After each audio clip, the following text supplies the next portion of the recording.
Opposites attract. Well, this was true for me and my fiance, Dale. I first met him in a restaurant. I was there with my cousins, and he was there with his friends. We got talking in the cocktail lounge, and as I sipped on my strawberry mojito, I felt sparks fly between us. He's the silent and brooding type, while I don't like to sit for long, and I'm very chatty. Regardless of our differences, I could see that Dale had a good heart, and he was kind and caring. I've had so many terrible boyfriends, and I'm done with that. I wanted to find a guy who'd treat me like a queen. I hit the jackpot with Dale. I love marine animals, so for our first proper date, he took me to an aquarium and bought me this cute seal cuddly toy. Another time I was sick, so he turned up at my door with homemade broth, medicine, and my favorite scented candle. Dale is the kindest, sweetest man ever, but people judge us when they see us out together. You see, he's 58 and I'm 26. To me, age doesn't matter. It's the connection that counts.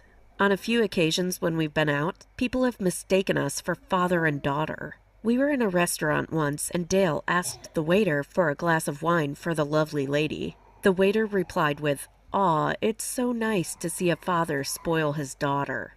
It was so embarrassing, especially when a blushing Dale corrected him and said I was his girlfriend. I don't know who was more embarrassed, me, Dale, or the waiter. People can be really cruel and say some horrible things. I used to worry about cuddling up to Dale on a bench in the park or holding his hand in the street as we'd had people laugh at us, shout, "Yuck!" And one woman even took a picture of us kissing. Like, was she gonna stick it on her fridge or something? I don't let them get to me anymore. So what if Dale's older than me? We love each other. When I told my friend how old Dale was, she called me a gold digger. This hurt, as we'd been friends since we were little kids. She knew I wasn't money-oriented. Besides, Dale had a good job, but he wasn't rich or anything. If anything, I think I earned more than him. Dale's parents weren't alive anymore, and the few family members he had left were lovely toward me.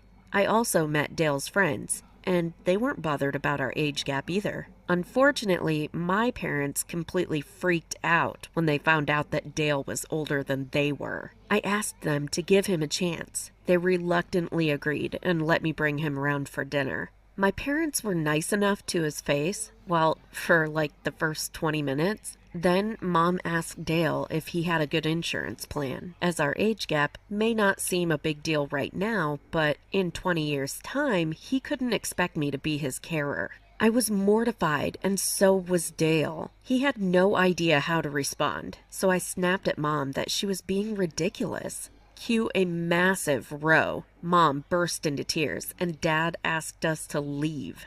Later on, my little sister texted me. She wasn't checking we were okay. No. Instead, she asked me why I was sleeping with a granddad. I texted her back saying that love didn't have age barriers. She told me that she hoped I dumped him soon, as if her friends found out I was with an old man, they'd think I'd gone insane. I didn't talk to my parents or sister for months after that. Eventually, they all learned to accept my choice to be with Dale, although my sister always eye rolls behind his back. Our love overcame all the negative and cruel comments.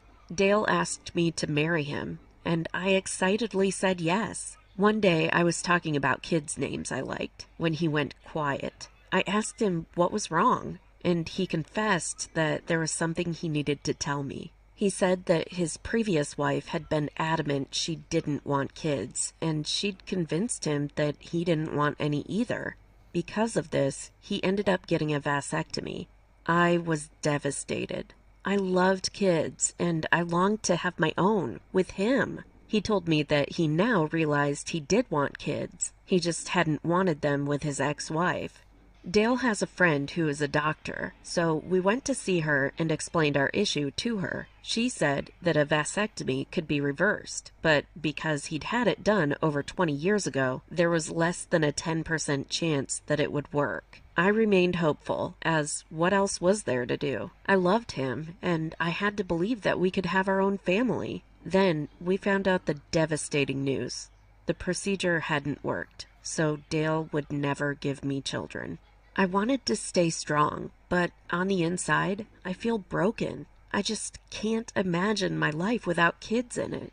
Dale is supportive. He says that we'll do whatever it takes, even if that means expensive fertility treatments. But I don't want to spend all of our savings on something that might not even work.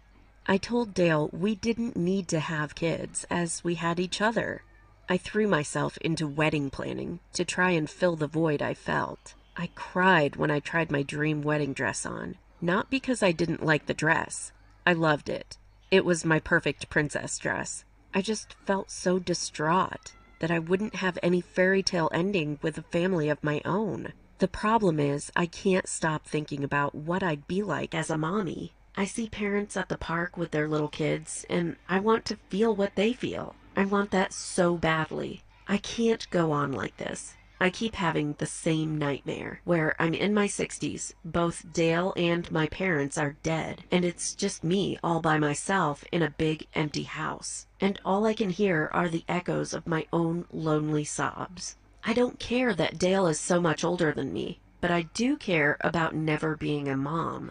I love Dale with all my heart, but he can't give me a child, and I know that if I don't have one, then I'll regret it.